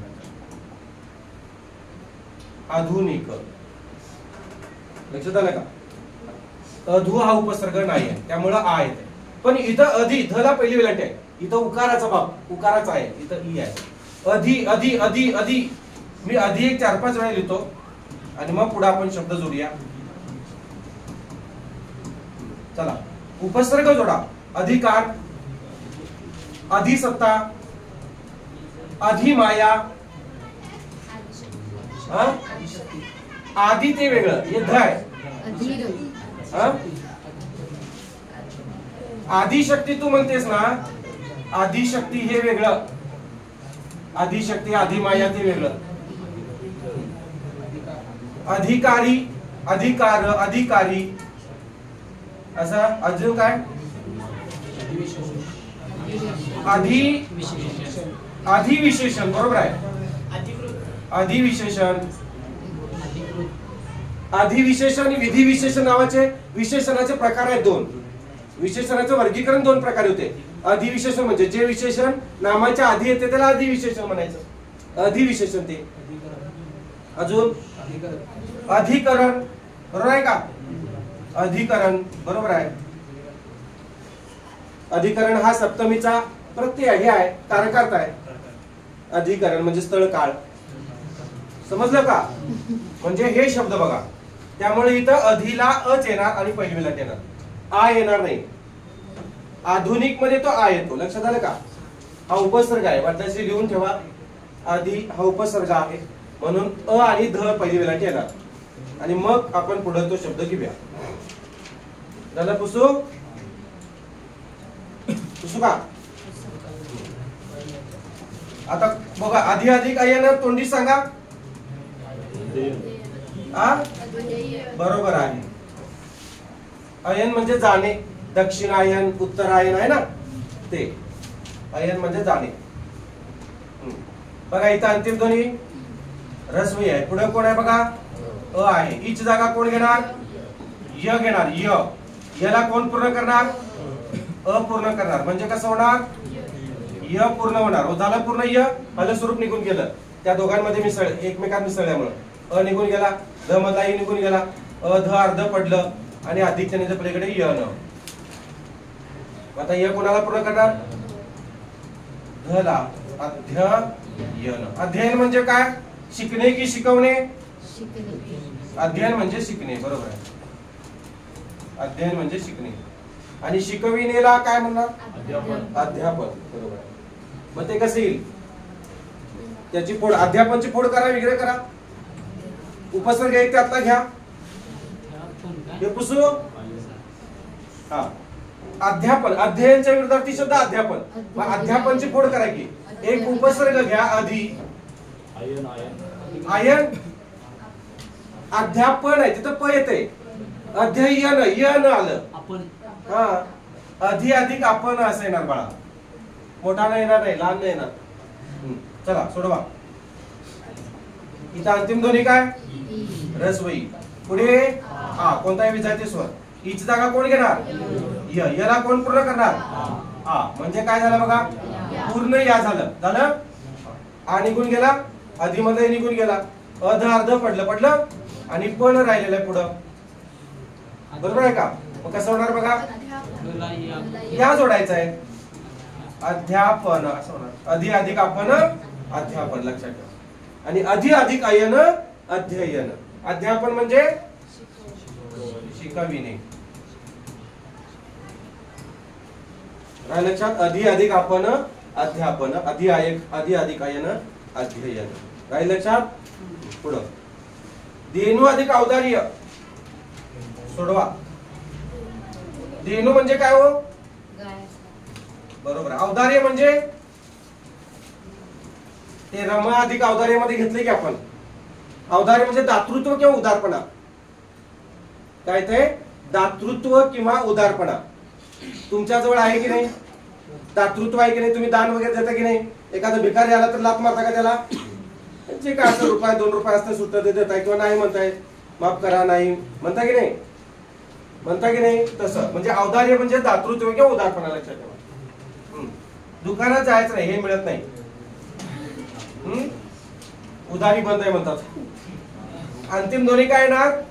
उ. पुढे औषध हवं आहे बघा. उची जागा कोण घेणार हो? व घेणार. ईची य घेणार, उची मात्र व घेणार आणि रुची रुची र घेतो. वला कोण पूर्ण करणार? औषध पूर्ण करणार. म्हणजे कसं झालं बघा? वाऊ झालं. वाऊ असं झालं का? व निघून हे निघून गेला. धेनू मधला निघून. धेनू म्हणजे कोण? गाय. ठीक आहे. धेनू मधला धेन अर्धा पडला का? आणि अधिकच्या पलीकडे दार्य. कसं होणार सांगा? हा ध धे हा न ला व आणि हे असं धेनऊ दार्य म्हणजे गायीला दाखवलेला उदारपणा. गायीशी दाखवलेला उदारपणा किंवा गायीला दाखवलेलं दातृत्व असं. गायी आणि आई या दोन्हींचा कधी अपमान करायचा नाही असं म्हणतात. बरं आहे ना? जाऊया पुढं. मातृ अधिक आज्ञा. सु अधिक आगत राहिलं. ठीक आहे, घेऊया. पुसू. स्वागत. बरोबर आहे. स्वागत कोणाचं तयार झालंय बघा? सु अधिक आगत. स्वागत तयार झालंय का बघा? अंतिम ध्वनी सांगा चला. इथं उ आला बघा. रस्व आहे का दीर्घ आहे? रस्व का? सुला रस्व का? आपण परवा सांगितलं बघा की एकाक्षरी शब्द नेहमी दीर्घ असतात, पण त्याला अपवाद सु आणि नि. सु हा उपसर्ग आहे. सुयोग, सुजय, सुविद्या आहे की नाही? सु पहिला उकार उपसर्ग हा रस्व असतो. उपसर्ग म्हणजे अव्यय. सुविचार, सुविधा, बरोबर आहे का? म्हणून पहिला येणार, दुसरा उकार येणार नाही. पहिला उकार. पुढे आय आलं बघा. उची जागा कोण घेणार हो? वला कोण पूर्ण करणार? म्हणजे कसं होणार? वा झालं बघा. झालं इथपर्यंत. या वला आने पूर्ण केलं, आ निघून गेला, सु मधला निघून गेला, स अर्ध पडलं का? आणि आधी चिन्हाकडे ग तर राहिलेला आहे. आता हा वा त्याला पूर्ण करणार म्हणजे कसं होणार बघा? स्वागत होणार. झालं का बघा? सु अधिक आगत स्वागत. आता मातृ अधिक आज्ञा आणि पितृ अधिक आज्ञा हे दोन मी सांगतो, बाकीचे तुम्ही सोडवताय बघा. जाऊ दे पुढं. मातृ अधिक आज्ञा बघा. आता इथं लक्ष द्या, आधी समजून घ्या, मग पुढचं तुम्ही सोडवताय बघा. मातृ अधिक आज्ञा. मला सांगा उलटा वेळा म्हणजे कोण हो? हा उलटा वेळा म्हणजे ऋषिरू. बरोबर आहे. मग आपण हे सोडवून घेऊया. इथं अंतिम ध्वनी तुम्ही सांगितलं ऋषिरू. उलटा वेळा म्हणजे ऋषिरू. म्हणजे आता या पुढे कोणताही विजाती स्वर ऋषिरूच्या जातीत आहे का? नाही. तर अनुक्रमे ऋषिरूची जागा कोण घेणार? आता र घेणार. ईची जागा कोणी घेतली होती? यने. उची जागा कोणी घेतली होती? वने. ऋषिरूची जागा कोण घेणार? र. र ला पूर्ण कराय कोण येणार? आ. म्हणजे कसं होणार बघा? रा झालं. रा. बरोबर आहे ना? चला आता इथं अर्ध पडलं. हे आ निघून गेलं, यातलं ऋषिरू निघून गेला. मात अर्ध पडलंय का? पडलं. आणि आधीच्या आपल्याकडे ज्ञान राहिले. आता रा काय करणार? आता त्यातला र जो आहे आ त्याचं काम करणार. आ काना. र काय करतो सांगा? किती ध्वनी चरणाच्या मार्फत काम करतो? 4. हवेत दाखवा कोणत्या 4 त्या? रफार, तिरपी रेष, अर्धचंद्र आणि काकपद. आलं लक्षात? मग इथं तो काय करेल? कोणत्या माध्यमातून काम करेल? रफाराच्या माध्यम. मार असं होईल का? तिरपी रेष. बरोबर आहे. मात. मात आधी व्यंजन येत आहे. मात आले का? तिरपी रेष. काना त्याचा द्या. मात्राज्ञा. बरोबर. आता हेच हाच जो शब्द आहे तो काय करायचं? त जरा असं ओढायचा असा आणि मग जरा लांबडं करायचं. असं करायचं बघा. हे असं आहे का? मात्राज्ञा असं. त्रच की हे आपण त कसं लिहितो मॅडम? असं लिहितो ना. आपण र काय करतो? इथं तिरपिरेष असं देतो. तेच आहे ते सेम. फक्त हे काय करतो आपण? असं ओढतो तला. असं जर दुरी लावून कासरा ओढतो, मग ते असं आकसून येतंय. आणि मग र ला जरा लांबडं करतोय आपण. करतोय ना? आणि मग हे असं होते बघा. समजलं? एवढं सोपं आहे. मातृ अधिक आज्ञा, मात्राज्ञा. सेम तसा उलट. इथं मा काढा, पी घाला. काय करायचं? सेम होणार. हे पुसो. सगळ्यांना मान्य आहे का? सगळ्यांना पुसू का रे? पितृ अधिक आज्ञा घ्या. पितृ अधिक आज्ञा. इथं अंतिम ध्वनी. हा उलटा वेळा कोण? ऋषिरू. बरोबर का?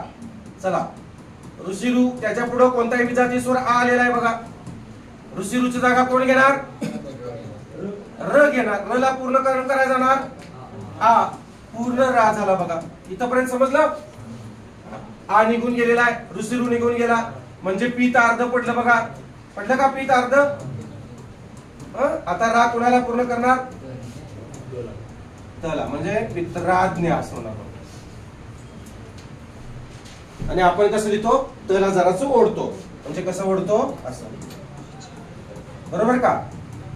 पित्राज्ञा म्हणजे वडिलांची आज्ञा. आणि मातृज्ञा म्हणजे मात्राज्ञा म्हणजे आईची आज्ञा. कसं? आईचा आदेश. भातृज्ञा सेमच होणार. भात्राज्ञा सेमच होणार. भातृ म्हणजे कोण? भाऊ. भावाची आज्ञा. सोडवता येते तुम्ही? मातृ अधिक आनंद मी सोडून दाखवू? सोडवणार? सोडव बघू. सोपं आहे ते, काय अवघड नाही आहे. तुम्ही सोडवा, मी पण सोडवतो. मातृ अधिक आनंद म्हणजे तुमचं बरोबर येते का बघा. काही चुकलं तर माझ्यातलं बघून द्या. इथं अंतिम ध्वनी उकार आहे बघा.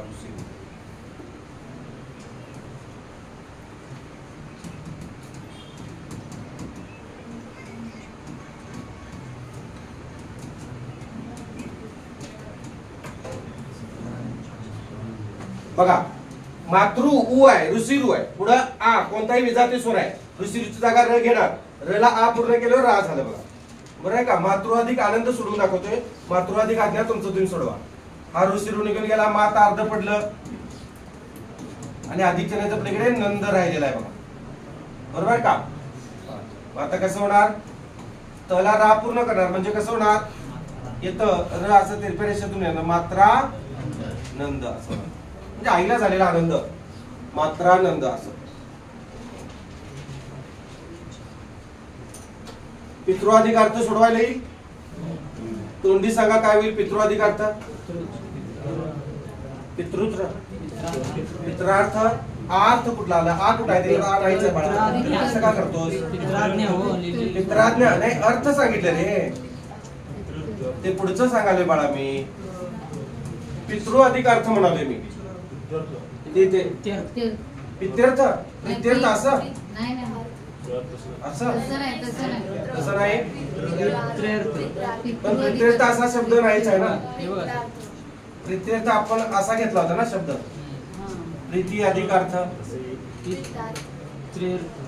ते वेगळं आहे, हे हा शब्द नाही आहे, तो पाठीमागे झालेला आहे. कसं होणार, इथं काय रे ऋषीरू, इथं ऋषीरूची जागा कोण घेणार, र ला कोण पूर्ण करणार, म्हणजे काय होणार, पूर्ण र होणार. अलग स्वरूप निघून गेलं बघा, बरोबर आहे का? हा अ निघून गेला, हा ऋषीरू निघून गेला, पीत अर्ध पडलं, पीत मधला तर अर्धा पडला, अलग स्वरूपात आला आणि आधीच्या राहिलेला आहे. आता र काय करतो इथं, रपाराच्या माध्यमातून जाईल, तिरप्या रेषेच्या माध्यमातून जाईल का अर्धचंद्र की ट्रायंगल? आता तला ट्रायंगल तरी कधी होत नाही, तला असं कधी होते का हो, म्हणजे दोन गेली, एक तर मग रफार किंवा तिरपी रेष. तिरपी रेष म्हणजे कसं होणार बघा, पित्रार्थ असं होणार. पिर असं होते का, पिर असं होते, पित्र म्हणजे हे कसं आपण असं लिहितो, बरोबर ना, आपण असं लिहितो, फक्त ते तला ओढतो एवढंच करतो, बाकी काय करत नाही. पित्रार्थ. मातृआधिक इच्छा सोडून दाखवतो, तुम्ही उद्याच्यात असाल ते पितृआधिक इच्छा करायच्या. मी तुम्हाला देशी शब्द वगैरे परभाषी शब्द आज घेणार नाही, म्हणजे अजून 2-4 दिवस घ्यायला नाही, अजून ऍडमिशन सुरू आहे. संधी प्रकरण झाले की नाम प्रकरण सुरू होते, तेव्हा तुम्हाला मी जरा 5 मिनिटं राहिले, पुढचे 5 मिनिटं राहिले ना की तुम्हाला मग जपानी शब्द, दुसऱ्या दिवशी फ्रेंच शब्द, तिसऱ्या दिवशी तुर्की शब्द असं त्यांच्या क्लुप्त्या देणार आहे. परीक्षेला तुम्हाला विचारतात ना, वेळी शब्द कुठून आला, बटाटा शब्द कुठून आला, भेंडी शब्द कुठून आला, साहेब शब्द कुठून आला, पिंप शब्द कुठून आला, बंदूक कुठून आला, काडतूस कुठून आला. आता काय माहितीये का तुम्हाला, पिल्लू शब्द कुठून आला, परात शब्द कुठून आला, हे सगळं बघा. आपल्या संसारातले, प्रपंचातले किंवा व्यवहारातले जे काही शब्द असतील, पंखा शब्द कुठून आला, हे सगळं विचारतात परीक्षेमध्ये तुम्हाला. मग ते तुमचं गफलत होऊ नये, 1 मार्क जाऊ नये, याच्यासाठी आपल्याकडे भन्नाट क्लुप्त्या आहेत, युट्यूबला सुद्धा आहे, तुम्ही बघून घ्या वाटल्यास. पाठीमागं पोर्तुगीज शब्द, फारसी शब्द, गुजराती शब्द, कानडी शब्द आहे, ऐकून या एखाद वेळेस, म्हणजे परत तुम्हाला गफलत होणार नाही. तर ते आजपर्यंत मी घेतलं नाही, इथून पुढे मात्र शिकवणार आहे. हे संधी प्रकरण आता 1-2 दिवसात होईल, मग आपलं ते सुरू होईल, म्हणजे नाम प्रकरण सुरू होणार, शब्दांच्या जाती सुरू होणार आणि मग शेवटच्या 5 मिनिटात मी तुम्हाला शब्द सांगणार आणि सोडणार, असं करणार आहे. आता हे मातृआधिक इच्छा एक सोडवतो, बाकी जो तुम्ही घरी जाऊन सोडवायचं. पितृआधिक इच्छा बघा, मातृआधिक इच्छा घ्या. मातृ म्हणजे कोण हो, आई. पितृ म्हणजे इच्छा. इच्छा शब्द बरोबर आहे का? आता बघा इथं लिहिताना माझं काय झालेलं आहे, इथं असं चिकटवलेलं आहे, लक्ष द्या जरा बारकाईने, इथं चिकटवलेलं आहे, पण जो छ असतो ना तो शिरोरेषेला, ही रेष जी आहे ती चिकटवायची नाही आहे बघा, इथं गॅप ठेवायचा. लिहिताना असं आपलं गडबडीत चिकटतंय, पण हे शुद्ध नसते, लक्षात घ्या, हे अशुद्ध आहे. आता तुम्ही म्हणाल हे बारीक बारीक का सांगताय सर? समजा तुमचे भावंड कोणी जोडा याला हस्ताक्षर स्पर्धेला जात असतील तर हा फार मॅटर करतो, ह्या गोष्टी, बारीक बारीक गोष्टी. आता मी, माझा हस्ताक्षर फार सुंदर आहे, त्यामुळे मी ज्या वेळेला शालेय जीवनामध्ये, कॉलेज जीवनामध्ये जायचो, माझा कॉलेजला असताना 2रा नंबर आला, एकदा राज्यस्तरीय होतं. आणि मग का 2रा नंबर आला, तर मला सवय होती असं पोकळ गोल द्यायची सवय होती, म्हणजे मी असं काढणार आनंदा आणि पोकळ गोल देणार, असं म्हणजे दिसतंय का पोकळ असं. आणि ते 1 नंबर आलेल्या मुलीने काय केलं, असं करत गेली, नुसतं टिकली देत गेली, आनंदा असं करत गेली. आणि मग माझं तिच्यापेक्षा हस्ताक्षर चांगलं होतं, तरी सुद्धा माझा दुसरा नंबर दिला. आमचे सर भांडायला परीक्षकाच्या बरोबर, काय चुकलंय आमच्या बाळाचं, काय चुकलंय, असं का तुम्ही पार्शलिटी करायला असं. मग त्यांनी सांगितलं की व्यवस्थित लिहिलंय तुमच्या विद्यार्थ्यानं, पण एकच चूक केलेली आहे जी याच्यामध्ये बसत नाही, क्रायटेरियामध्ये बसत नाही. त्यानं भरीव गोल पोकळ गोल दिलेला आहे, पोकळ बिंदू दिलेला आहे, तर पोकळ बिंदू हा व्याकरणातून काढून टाकलेला आहे. तर आता तो काय करायचा, भरीव गोल द्यायचा. मग संत शब्द असू दे, स्वच्या डोक्यावर अनुस्वार काय करायचं, टिकली स्वरूपात भरीव द्यायचं. लक्षात आलं? म्हणजे हे बारीक बारीक गोष्टी आहेत, तुम्ही त्यांना सांगू शकता लक्षात. तर इच्छा शब्द रसवेई का सांगा, अक्षर आली किती अक्षर. इथं अंतिम ध्वनी काय हा ऋषी ध्वनी. पुढं कोण आहे बघा, ई आहे. ऋषी ऋषी जागा कोण घेणार, र घेणार. त्याला ई पूर्ण करणार री झालं बघा पूर्ण. दीर्घ वेलांटी करा स्व पहिली, बरोबर आहे, पहिली येणार. आली पहिली. कोण कोण निघून गेलंस, कोण कोण निघून गेलं, ई निघून गेला. मातृमधला निघून गेला, मात अर्धा पडला बघा, मात पडला. आणि अधिक चिन्हाच्या प्लेट कोण, छा. आता र काय करणार, कसं करणार, रफा जाणार, मारुतीच्या असं ते मारुतीच्या तिरपी रेष होणार, रफार नाही होणार, म्हणजे असं होणार. पहिली वेलांटी का दुसरी वेलांटी आहे, पहिली वेलांटी. आणि पुढे छा, मातृइच्छा, म्हातारीच्या नव्हे, मातृइच्छा म्हणजे काय, आईची इच्छा. आणि सेम पितृआधिक इच्छा, सेम पितृइच्छा होणार. आणि भातृआधिक इच्छा केलं तरी भातृइच्छा असंच होणार, सेम होणार. गौरी अधिक आनंद, ते बाकीचं तुम्ही भातृच्या आणि पितृच्या सोडवताय, गौरी अधिक आनंद सोडवून देऊ आणि मग थांबूया या भागात. ही परत सांगायची गरज आहे पाठीमाग, पुन्हा सांगू का, तुम्हाला फक्त सांगायला लागतंय. ऑनलाईन वाल्याने काय त्याने रिवाइंड घेतलं, पाठीमाग येते परत. किती वेळा ते बघू शकतात, किती वेळा, लक्षात घ्या. आपल्या ऑनलाईन बॅचला सुद्धा सांगत चला, ज्यांना इथं येऊन बसायला शक्य नाही त्यांनी ऑनलाईन बॅच खरेदी करायला सांगा. फक्त स्पेशल मराठी पाहिजे असेल तर 499 रुपयाला आहे. आणि पूर्ण पाहिजे असेल गणित, जीके बीके सगळं पाहिजे 999 रुपयाला आहे. आता काही जण मला फोन करतात, सर आमच्या इथं 400 रुपयाला बॅच आहे सगळी, 299 ला बॅच आहे सगळी, आणि तुम्ही कसं काय मग एवढी बॅच फी ठेवली आहे. 299 199 रुपयाला जी ऑनलाईन देतात बघा 200 रुपयाला बॅच, तर त्यामध्ये सगळं असं पळवा पळवी आणि असं गुंमवा गुंमीच असतील. मी सुद्धा बघितलेले आहेत हे असं बारीक कोणी सांगत बसत नाही. व्हिडिओ तोकडे असतात. तुम्ही पाठीमागचं आपलं मराठीचं बघा, म्हणजे स्पेशल मराठीचं हे बघा किंवा पाठीमागचं हे बघा, मुलांना विचारा. मी सगळं इत्यंभूत 43 ते 43 घटक दिलेले आहेत. 43 घटक प्रकरण जे आहेत 43 प्रकरण शिकवलेले आहेत मी. बाकीच्या कुठल्याच अकॅडमीमध्ये शिकवलं जात नाही मॅडम. शुद्ध लेखनचे माझे 6 ते 7 दिवस मी शुद्ध लेखन शिकवत होतो. आणि या बारीक बारीक गोष्टी सांगतो ना, असं कोणीच सांगत नाही मॅडम. मग काहीतरी आता एका विषयाला 250 रुपये पडतात. आपले 4 विषय आहेत, मराठी, गणित, बुद्धिमत्ता आणि जीके. पोलीस भरतीचं तुमचं बरोबर का. फक्त आपल्या याला इंग्लिश होत नाही परत ऍप्लिकेशन, एवढंच होत नाही, पण फी कमी आहे. एका विषयाला 250 रुपये पास आहेत की नाही, मग सांगा. आणि इत्यंभूत गणिताचा मास्तर चांगला आहे, जीकेचा सुद्धा चांगला आहे, सगळं परफेक्ट आहे, कोणी कोणाला फसवत नाही, काय नाही. त्यामुळे ज्यांना इथे यायला शक्य नाही, ऑफलाईनला यायला शक्य नाही, त्यांना तुम्ही सांगू शकता. कोणी गृहिणी असतील तर त्यांना तुम्ही ऍप्लिकेशनचा आपल्या हे करू शकता, सुचवू शकताय. आणि फसवणूक तर अजिबात होणार नाही. वाटल्यास युट्यूबला डेमो बघायला सांगा, माझं नाव टाकायला सांगा, निवृत्ती सातपुते मराठी व्याकरण, आणि युट्यूबला लेक्चर बघा म्हणून सांगा त्यांना. आणि मग युट्यूबला डेमो बघून मग बॅच खरेदी करायला सांगा. येते का लक्षात. आणि फसवणूक तर अजिबात होणार नाही. तुम्हाला माहिती आहे की तुमची वही दाखवा की असं असं आहे, हे सगळं अशा पद्धतीने आम्हाला शिकवलं जाते. असं कुठेही बाळांनो शिकवलं जात नाही. मी महाराष्ट्रातल्या बऱ्याचशा अकॅडमीचं स्वतःहून मी मुद्दाम पैसे खर्च करून व्हिडिओ घेतलेले आहेत, स्वतःहून खरेदी केलेले आहेत बॅचेस. मी मुद्दाम खरेदी केलेले, माझ्या मोबाईलला आहेत त्या, टच केले की दिसतंय. वरनं मला 4 दिवसात संपवली आहे, मी 8 दिवस लावून दिले. संधी 2-3 दिवसात संपवलेली आहे त्यांनी. आपले संधी किती दिवस झालं बघा सुरू आहे. हे असलं काही नाही सांगत, एक 2-4 शब्द झाले पुढे चला संपला विषय. कोणी इत्यंभूत सांगत बसत नाही. आपण आउट ऑफची हमी देतोय, फसवणूक तरी करत नाही. आणि 999 म्हणजे आम्हाला बाळांनो 999 मिळत नाही, 499 स्पेशल मराठी आहे. मला वाटायला 100 रुपये येतात फक्त मला, म्हणजे 499 ची बॅच आहे स्पेशल मराठीची, मला फक्त 100 रुपये मिळतात त्यातून. कारण रेझो पे, टॅक्स आणि ऍप्लिकेशनचा खर्च ते सगळं वजा जाता मला फक्त 100 रुपये येतात.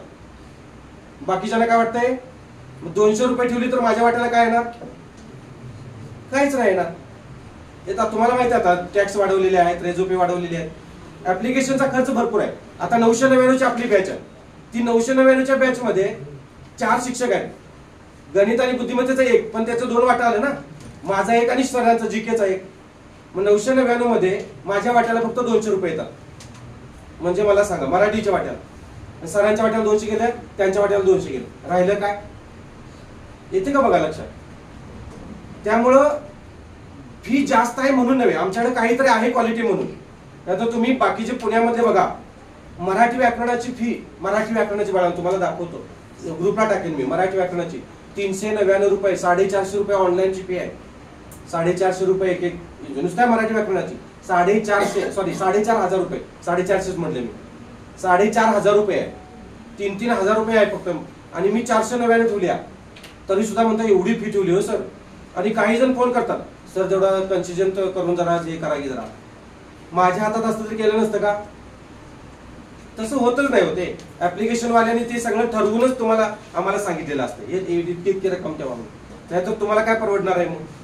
ठीक आहे, सांगा तेवढं तुम्ही माउथ पब्लिसिटी करू शकताय. चला, हे एवढं सोडवून दाखवतो आणि मग आपण थांबूया. बघा, गौरी अधिक आनंद घ्या. गौरी अधिक आनंद. गौरी म्हणजे कोण रे? पार्वती. आनंद. इथं अंतिम ध्वनी काय बघा? अंतिम ध्वनी इथं काय? दीर्घ ई आहे. पुढं आ आहे बघा, आहे का? ईची जागा कोण घेणार? य घेणार. याला कोण पूर्ण करणार? आ पूर्ण करणार. म्हणजे कसं होणार बघा? या झालं. इथपर्यंत समजलं? आ निघून गेला, कुठं? याला पूर्ण कराय. ई निघून गेली, कुठं? त्याचाच य झालेला आहे. म्हणजे गौर अर्ध पडलं बघा. पडलं का? हल स्वरूपात आलं. आणि अधिक चिन्हाच्या प्लेडे कोण आहे? नंद राहिलेला आहे बघा. बरोबर आहे. आणि या आता काय करणार? याला कसं होणार? पोटात घेणार का रफाराच्या माध्यमातून जाणार? पोटात घेणार. पोटात म्हणजे कसं होणार बघा?